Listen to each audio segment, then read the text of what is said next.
Welcome to Stock Show Sisters podcast with Carole Arriaga.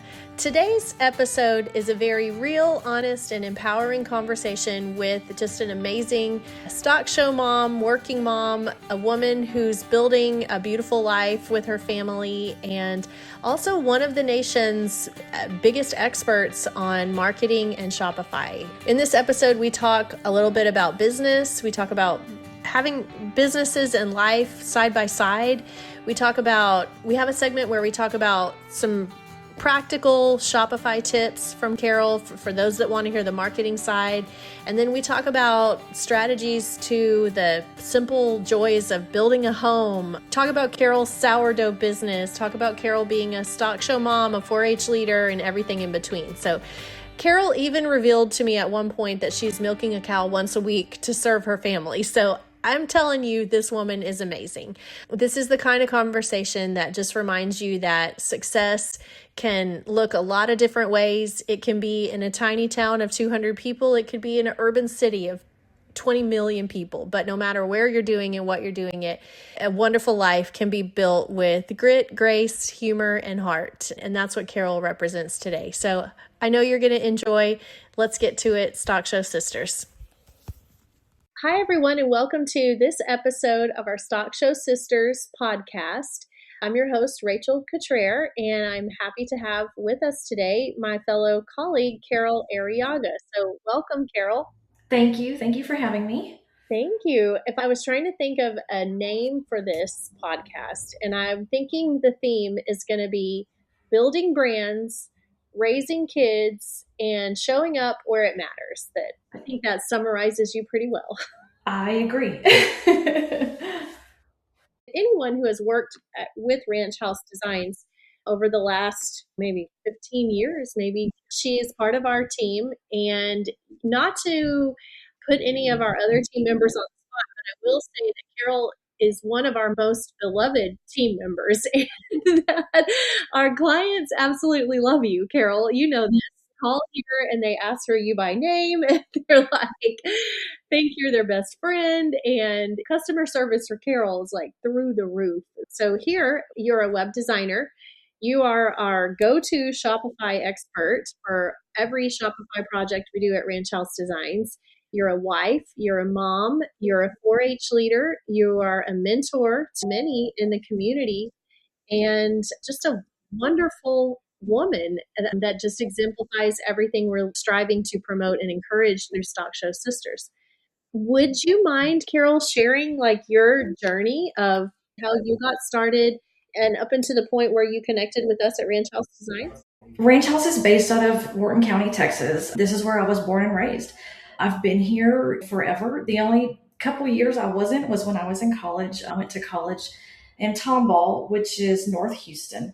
My college degree is actually veterinary technology, and that technically is the initials after my name. I am a licensed veterinary technician, and that's actually what led me to working at Ranch House. It was a funny story because, like I said, this is where I'm from.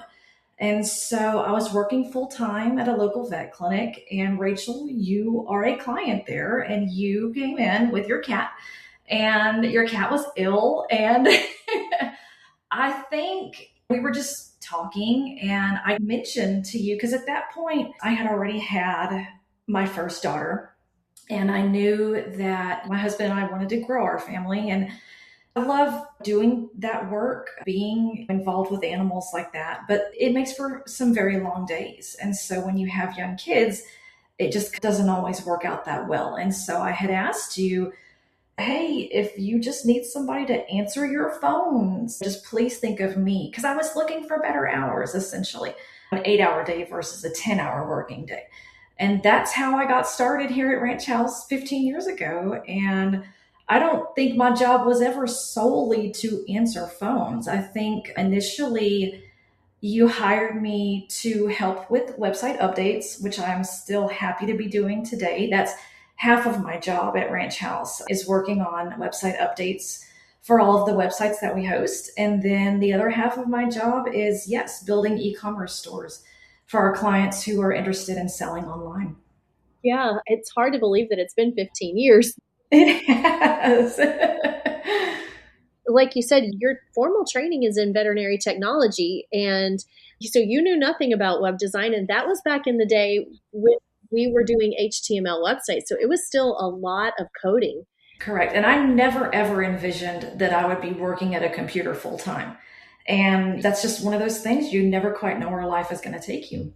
Yeah, you didn't know coding, but you definitely had customer service experience. You had work ethic. You had integrity. Brenna, our HR director, she always talks about like finding people that fit the culture and that you can train for other things. Like you could teach someone how to do website coding, but when you find those people that have those amazing skills and integrity and values that align with your company, you've been here 15 years. So it's been great. And I'm still happy to be a part of this team. You mentioned a little bit of your day-to-day at Ranch House. In addition, you're a working mom and a 4-H leader, and your kids are very involved in school. What does a normal day look like for you? Oh, they're all different. What time do you get up, and what time do you go to bed, and what happens in between? Again, every morning is different. Like this morning, my youngest had to be at school at 6 a.m.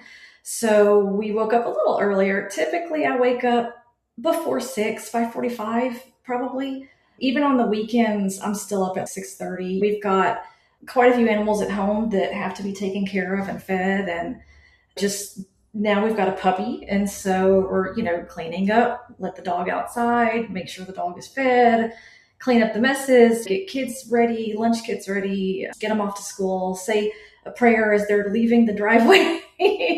My husband leaves early, and so you would think I would have a little bit of time after that before I come into the office, but it never seems to work out. And I try to get some time to read a little devotional in the morning, come to work, figure out what groceries I need to buy, what has to be done. I have a lot of to-do list with me at any point in time.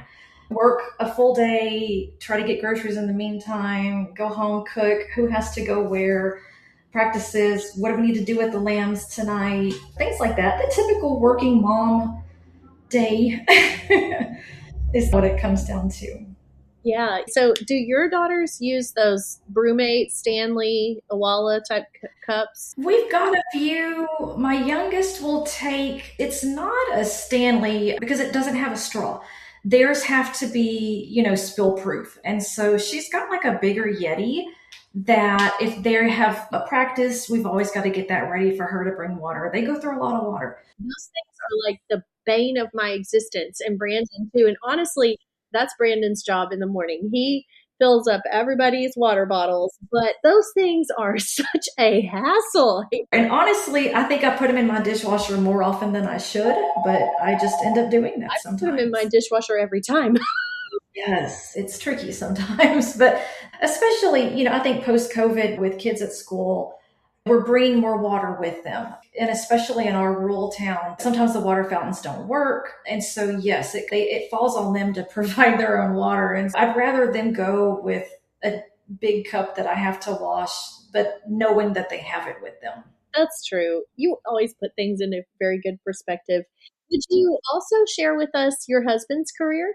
Yes. So my husband is a law enforcement officer here in Wharton County, and he's actually now positioned as a school resource officer. Here recently, throughout the county and even beyond, they have an officer at every campus. And so his job is to keep the campus secure. Every time school is in session, he's there, and he manages the other 2 campuses in our district and the officers that are positioned at each of those campuses. And so he's at school with my girls, and I love it. It makes me so happy that they're there. He's able to be at the football games and the basketball games and whatnot, even traveling to the out of town games, he's there. So I'm super thrilled that he's there. In my opinion, he's the perfect person for that job.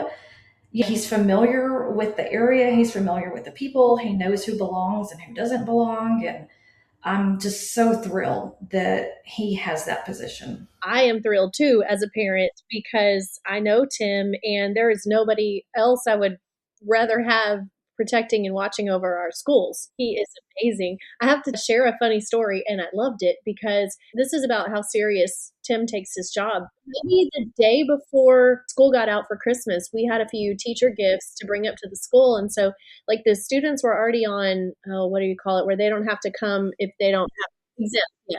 So there wasn't even half the students there. And Molly was walking around with her teacher gifts, and I was walking with her carrying like a box.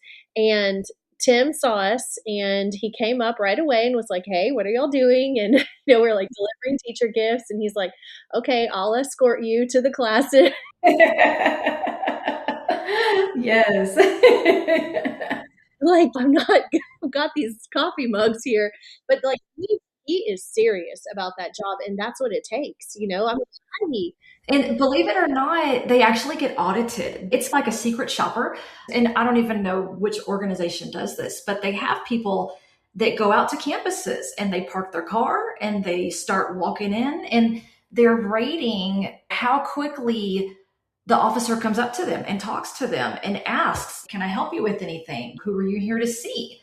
And so yes, that is part of their job, is watching who comes and goes. And I think a lot of people may not understand, we are rural here. Our campuses are not gated.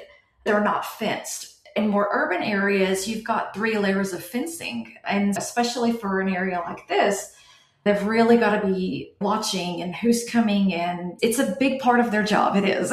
Yeah. Let's move into talking about your role as a marketer right now. And let's talk about maybe your journey into marketing and web design. And would you share with us, we talked a little bit about how you got started in marketing and web design, but maybe your pathway of learning coding and learning Shopify and things like that? A lot of it is self-taught. And that's how I just take things on in life. I'll try to do research when I can, learning as I go, learning what works, what's more efficient, what is more accurate. Yeah, a lot of it really and truly has been self-taught. Not to say that I'm an expert. I don't want to say that I'm an expert, but a lot of it is self-taught. And honestly, I'm still learning. With the technology that we have now, with the web hosting programs and softwares and editors that we have, and same thing with Shopify. Just like with your phone, you get system updates and things may look different the next time you turn it on. That's the same thing that happens to the internal dashboard in Shopify and the internal dashboards of our websites. And so you never will know it all. It's a constant learning. It's a constant adjustment. Things are getting better and we learn as we go. Yeah. So do you remember when you started here, were we using Dreamweaver or were we even one level before that?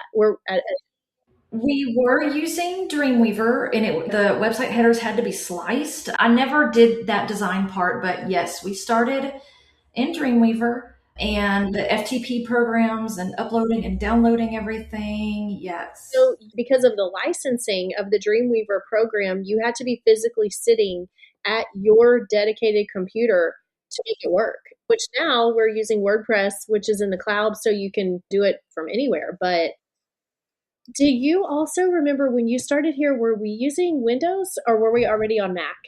We were not on Mac yet, but I think that transition came fairly quickly after I started, within, I don't know, 3 to 4 years probably. That was like a big change for us. And you say you've been in the business 15 years, like technology has changed a lot in 15 years. Do you remember, I don't know if we were doing Facebook then at that time. I'd have to look back when Facebook started, but I think it was up and running. Yes, it was. And so now you're working on a day-to-day basis. You work mostly with WordPress and Shopify.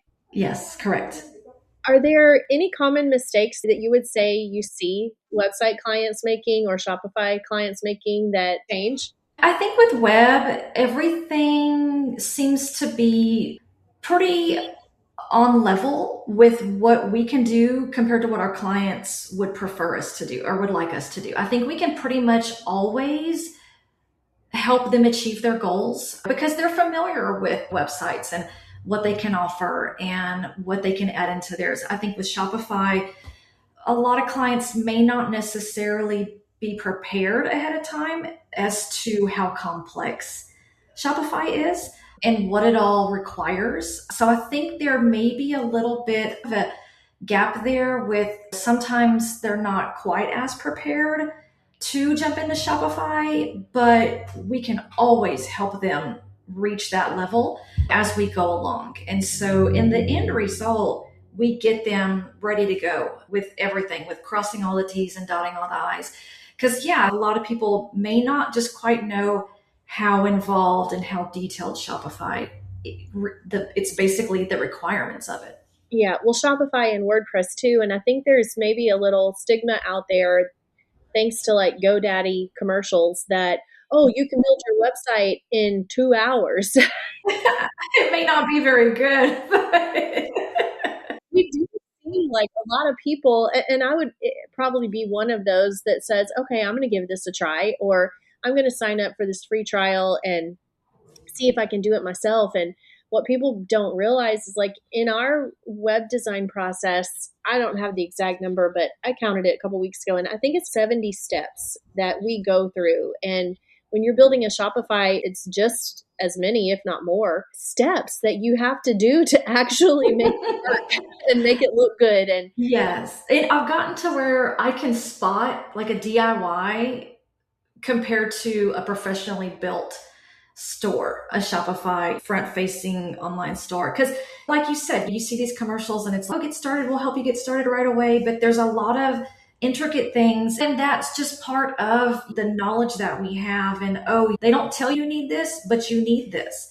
And you can take this away and replace that. And a lot of that, again, that's just us going above and beyond to make your project look as professional as it can be. yeah, it brings up another point, like as it relates to websites and marketing, is that what we want for our clients is a website that converts to generating business, not just a website that looks pretty, or not just a Shopify. Yes, I have a Shopify up and running, but is it actually making sales? Are you getting your investment back? Right. Yeah. If someone said to you, oh, I don't need a website because I'm just doing everything on Facebook, how would you respond to that? We've seen so many instances in the past where Facebook may go down for a day. Or I think just recently, and Rachel, you may know more details about this too, but there was a local business that kind of had to start from scratch. Something had happened and they had over 1,000 followers and something happened and they had to restart their whole social media presence all over again. And there can be disruptions like that for one reason or another. And if you're putting all your eggs just in one basket, it's just risky. Yes, I see it from a budget perspective of, hey, this is free. But as you grow as a professional business, you do need to make that investment to have a presence that's going to be there no matter what. Yes, we've seen social media go down for a day. We've seen this and that, but we've never seen the internet go down. So again, it's just like renting space versus owning space. You want to have control over your business and how you're marketing. You don't want to be borrowing that space and them having the upper hand. You want to have control over that. And as your business grows, I would consider that just a must-have item. Yeah, no, I completely agree. I think I know you're talking about a person in our town, and what happened on theirs, I think, is that someone else got their Facebook, because your business page is tied to your personal account, and you can have multiple people who are admins on your page, and someone else got a hold of their account and just went in and changed the name of their business page and took her off as an admin. And if both people have the same level of admin access, that can easily happen. And then she's like, hey, give me my page back. And he's like, nope, I'm not giving it back. And you have to start back over. And yeah, and just even basic hacks can happen. We've all seen people where, oh, my TikTok account got hacked. I have to start over again. You don't want to have to do that damage control. You don't want to have everything there and have it all, and potentially could have it all wiped away. It's just risky in my mind. Hi, it's Rachel Cottrell, founder of Ranch House Designs. When I started RHD over 25 years ago, it was with one simple goal: to help ranchers build better marketing so they can have higher sales and more profits, and ultimately, more success. And here's the thing, our team at Ranch House gets what it's like to be in the agriculture industry because we live it every single day. We know what it's like to juggle cattle, kids, and careers while still chasing big dreams. That's why our branding, websites, and marketing strategies are built to work in the real world for people just like you. If you're ready to grow your brand, request a free consultation today at ranchhousedesigns.com. Let's talk about Shopify a little bit more, because here at Ranch House, you are our number one designated Shopify expert. And give us a rundown, just a list of what are some things that you're seeing people sell online. And when you're building the range of all these Shopify stores you're building every year, what are people selling?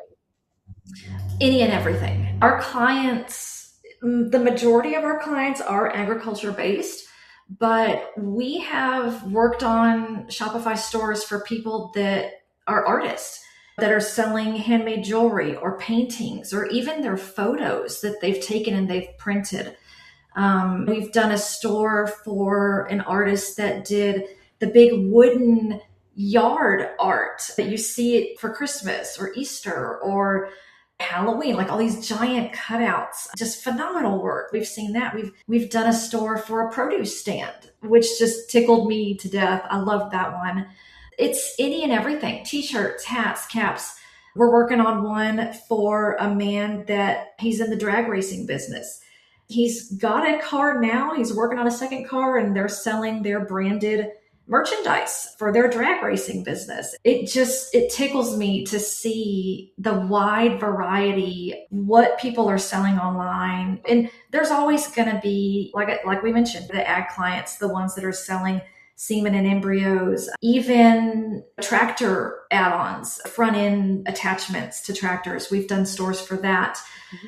It's just any and everything. And it keeps the job interesting and fresh. And you've got to think of the complexities of how do you ship a t-shirt versus how do you ship a 4-foot wide yard sign, and setting all those settings into place and boxes and semen that needs to go with dry ice in a tank. There's so many intricate things that makes each one unique, and it keeps me fresh and it keeps me always thinking, with my knowledge, what do I know they need to have in place that they may not have thought about? And so it's always interesting. It's always new, and it's always something fresh and something that is exciting to me. Because the more variety we have, it keeps it always exciting.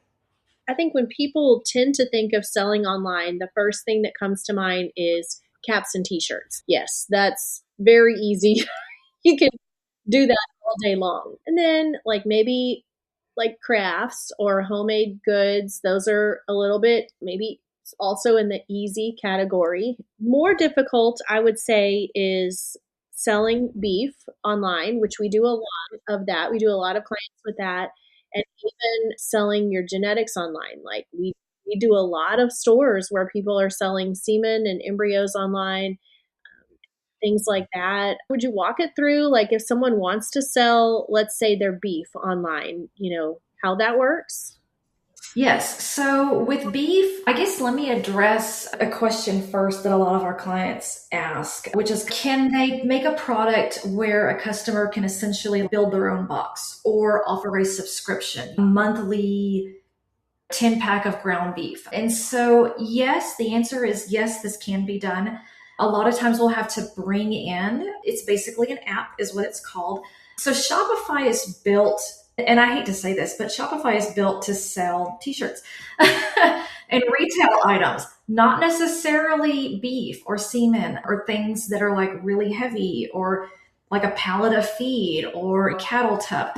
It is all possible. It is all possible. But some things are a bit more tricky. When it comes to beef, of course, our customers ahead of time are going to need to know what size boxes they want to use to ship that beef. They're going to need to get their insulated liners. They're going to have to figure out, are they going to use ice packs or dry ice, depending on where they can ship to or where they want to ship to. They're going to have to know that ahead of time because I have to put that in the store just so that their costs are covered. We need to know all those shipping box sizes and the weight of the shipping box. So that's a big part of shipping beef. And then when people do want to offer a subscription or a build your own box or something like that, we'll just have to bring in an app to make that possible. Some of those apps are free. Some of them have a monthly fee. And so just depending on what the customer wants to offer, we can find something that works for them, let them know it's going to be an extra $15 a month. Is this something that you're okay with? But yes, for the most part, we can tailor build it to complete all those goals, to be able to offer subscriptions and build your own products and things like that. It's just a tiny bit more complex, but it is doable. If you do a Shopify like this, can you work with someone who also has an actual store, like a brick and mortar store?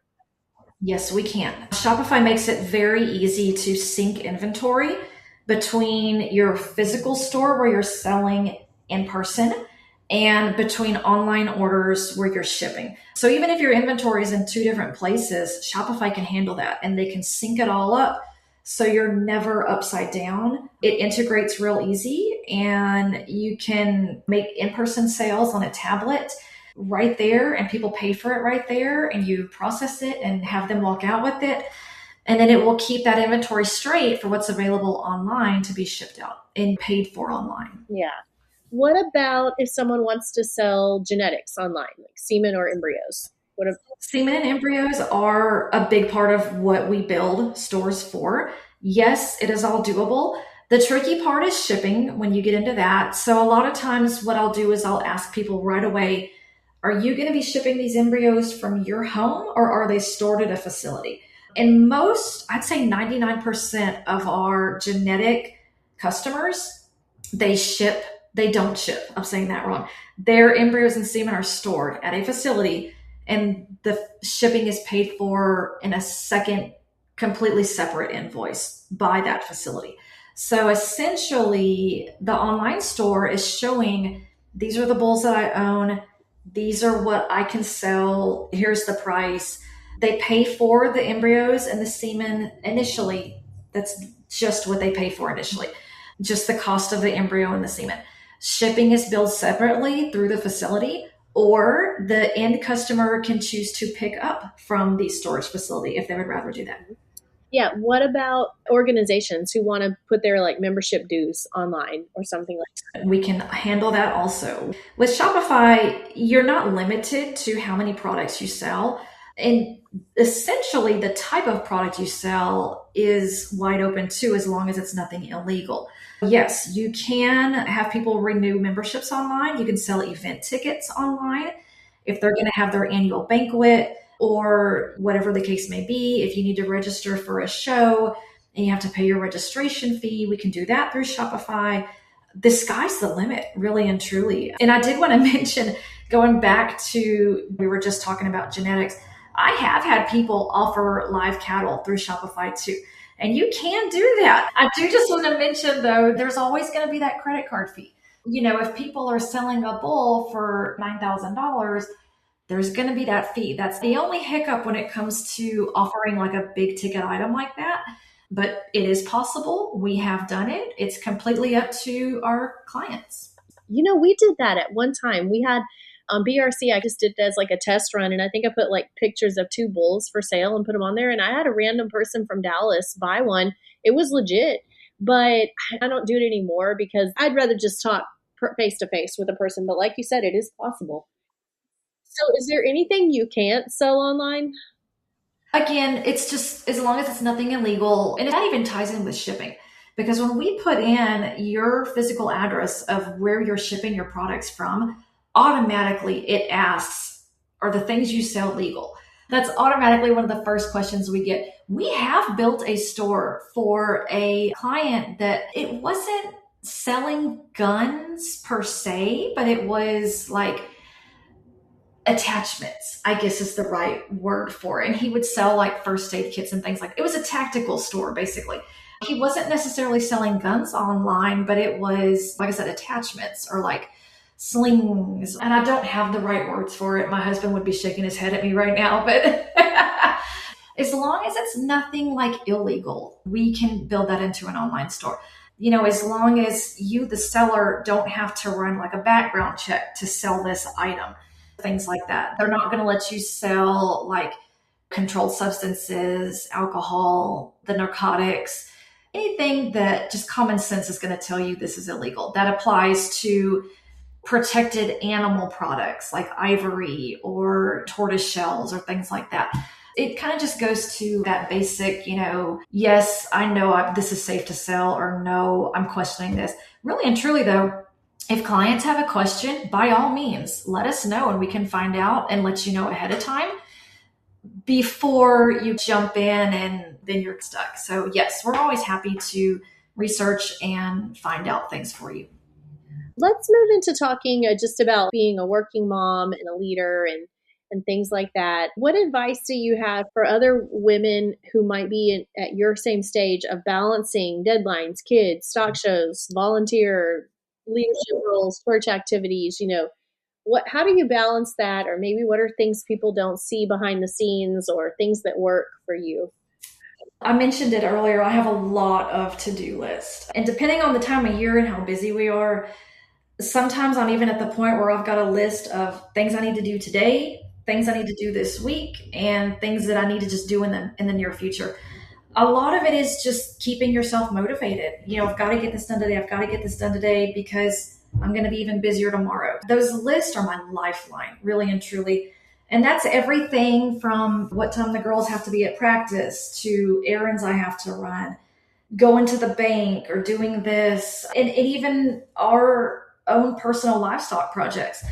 We've got to trim hoofs tonight. We've got to weigh, we've got to deworm. I write it all down because if it's on the list, everybody can see it and we know we've got to get this done. And so I'm teaching my kids, even though, yes, it's busy, by getting it done, you're not scrambling at the last minute. By keeping yourself on track, it's just easier. It's just all around easier. And that even goes with making sure the kids don't forget anything. They just came back from winter break. Did you charge your Chromebooks? Make sure you have this. Make sure you bring that, because it's not, in my mind, I'm the one that would rather be prepared than be surprised. And so keeping those lists, getting it all done, constantly reminding people, that's the only way to make sure it's all done and not be overwhelmed later on. So are your lists like a handwritten list, or are you using? They are all handwritten. Of course, I use Basecamp, our internal project system, a lot, but I've started using Notepad on my phone and then sharing it with other people in my family. Yes. And that's easy when you all need to sync together. It truly is. And that's just my personality. I do have one to-do app on my phone, but that's more of things that I don't need right now. The day-to-day, it's on paper on my little planner that goes with me everywhere I go. And just being able to scratch that line off is a very good feeling. And I like being able to scratch things off my list. Are there any things that you just say no to? Do you set boundaries? Do y'all try to do everything? Or how do you approach that? Honestly, last year, my New Year's resolution was to start saying no more.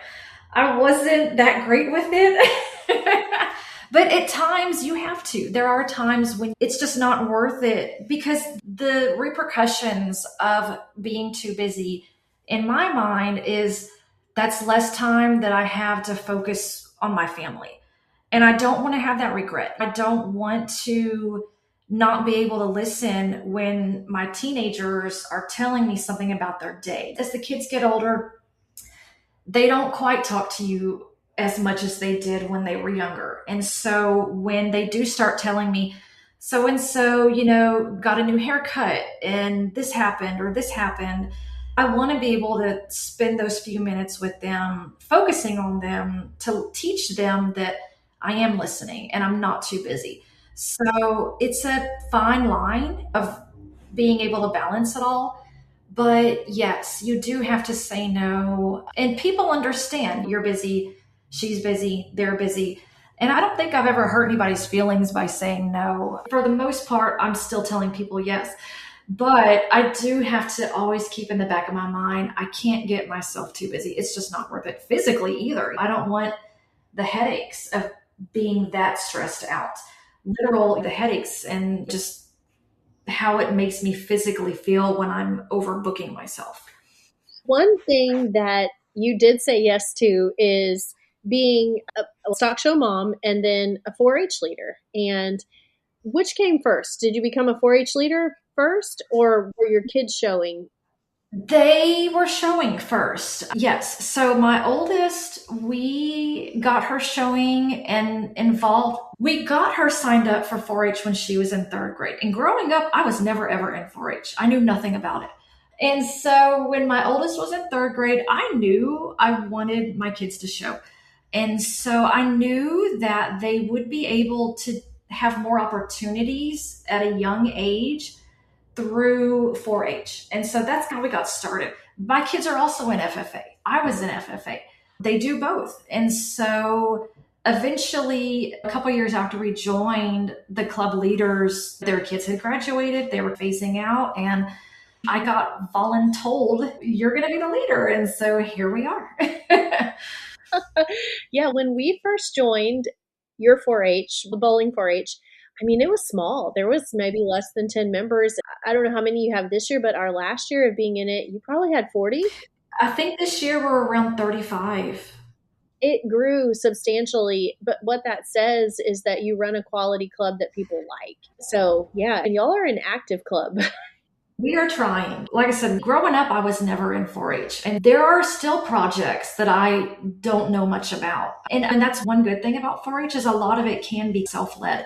That's a good thing for people to have that skill, to do their own research and try new things and learn about it. I think more people need that, honestly, teaching themselves how to do that. Because I think as time goes by, we're seeing more and more people rely on just taking the easy way into it and not necessarily doing that research. And so I'm all for that, really and truly. And teaching kids the things that they don't get elsewhere. We've got a meeting coming up in our community services trash pickup down our adopted stretch of the road. And personally, I was thinking, this is a big project. This is a big day. There's a lot to organize. There's a lot to get prepared for.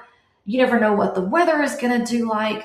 You know, is it going to be cold? Is it going to be raining? And we've got members that range from 6 years old up to 17 years old and making sure everybody's safe. It's a big day. And so it's easy for us to tend to say, oh, it's going to be too cold. We're just going to cancel it this year.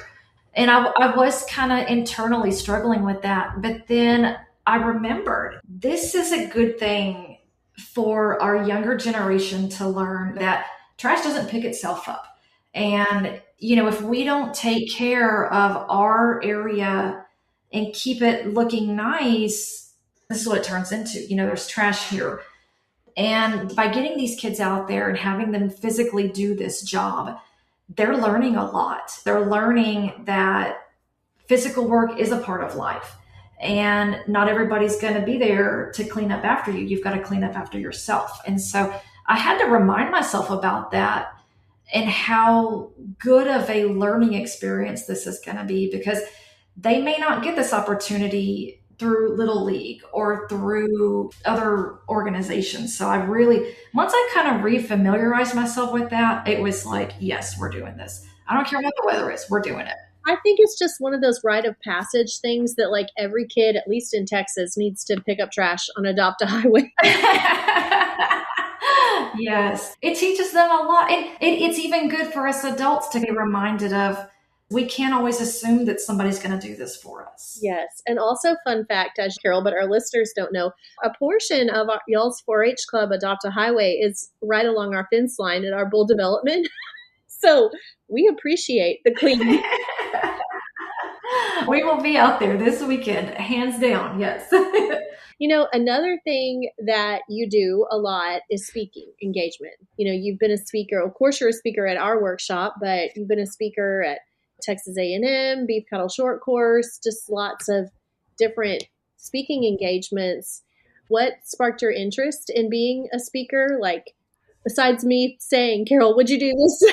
You'd be great at this. But again, just to think of someone who 15 years ago had no knowledge of livestock marketing or marketing in general, and now you're speaking at conferences with over 1,000 people in it. Talk about that. Do you like it? Do you enjoy giving back?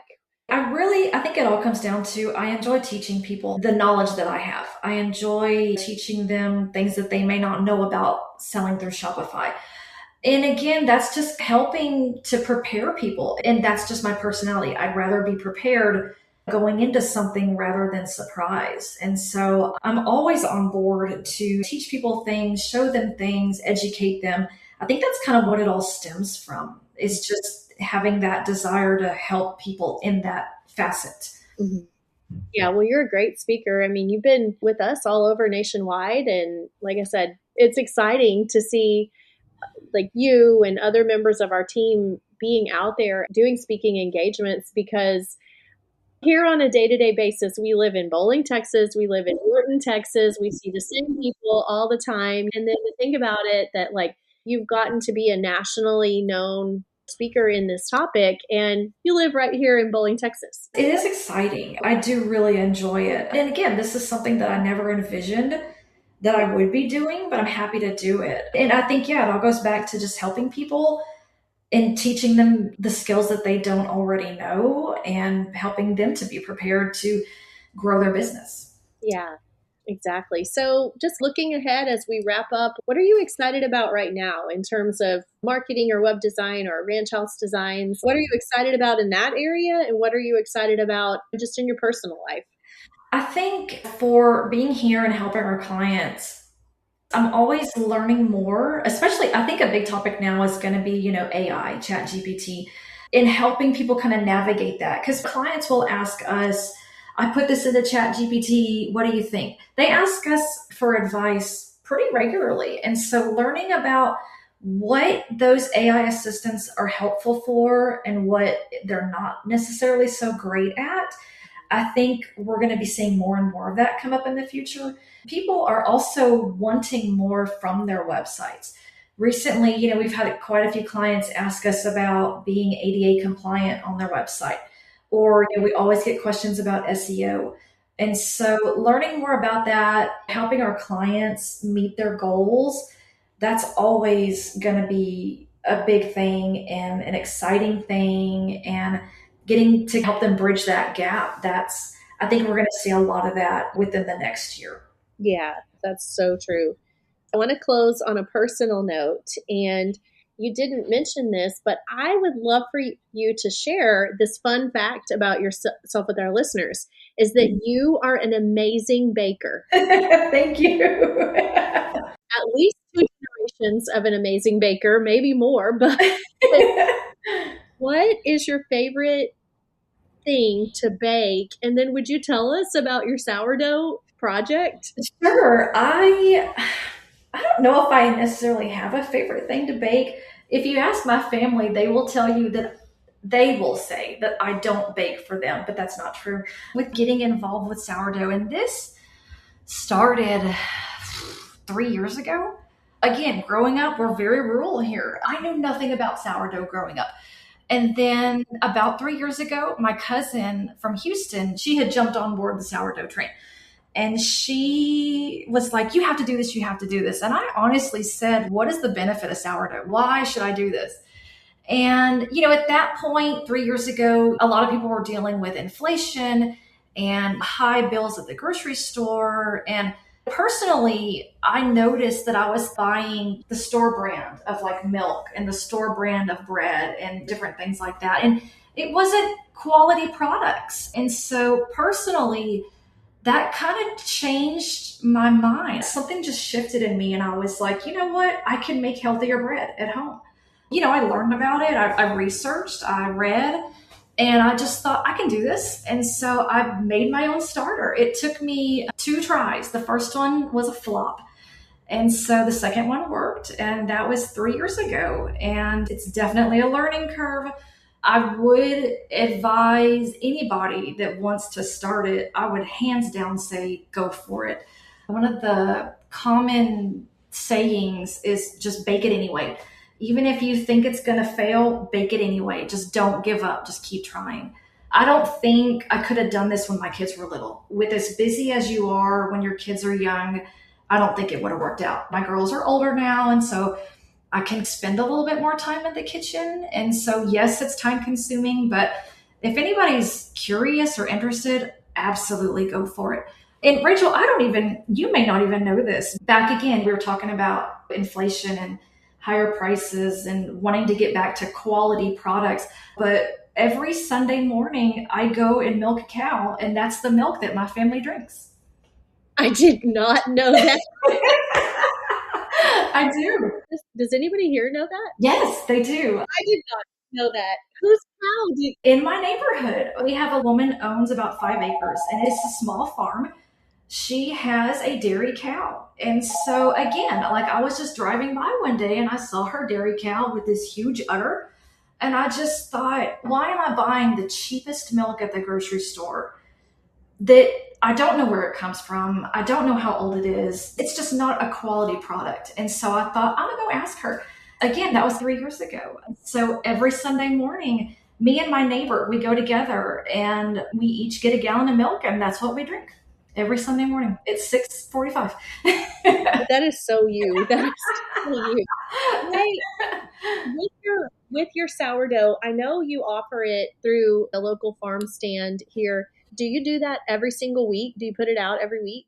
Pretty much, yes. Depending on my schedule and what we've got going on, I really try every week to bring at least 6 or 8 loaves. And there's different flavors, and I also do sandwich bread that I bring out there. And then I do scones, which is, I think, a really neat little product that, again, I knew nothing about growing up. And still local people, some people just don't quite know, like, what is a scone? But I really enjoy doing that. We have had your regular bread and your jalapeno sourdough. And then this last time we got rosemary sourdough. It's so good. It is amazing. My favorite is the jalapeno. It is amazing. And I tell myself as I'm eating a whole loaf that it's very healthy. It is. It's gut friendly. Yeah. Yes, I enjoy doing it. I really do. And again, it's a quest for me and my family to eat healthier, less chemicals, less preservatives, less dyes, that whole kind of push that we got away from for the past 3-4 decades. I think personally, that's where it all stems from, is trying to eat healthier, eat cleaner for the long-term benefits. Carole, this has been great. And we probably better get back to work because we're almost at an hour. But thank you so much for having me. I really enjoyed it. If anybody is listening and you want to get in touch with Carole, you can find her on the Ranch House Designs website. Always happy to help with questions or book her for a speaker or anything like that. This has been a great episode for those listening. And just to summarize, I feel like Carole's story is just such a powerful reminder that true success is built on character, strong values, like courage to try something new, courage to lead with integrity, no matter where you're at, no matter the size of your town, no matter the obstacles. And Carole, that's like, you're just the epitome of what we look up to in Stock Show Sisters. Yes, the whole community that we have here with Stock Show Sisters it's such a great thing. And I look forward to how it grows in the future for these like-minded women that just need a reminder of, hey, you are doing this and you are doing great, and keep going. Yeah. Thank you. Thank you so much, Carole. Bye. Thank you. Bye-bye.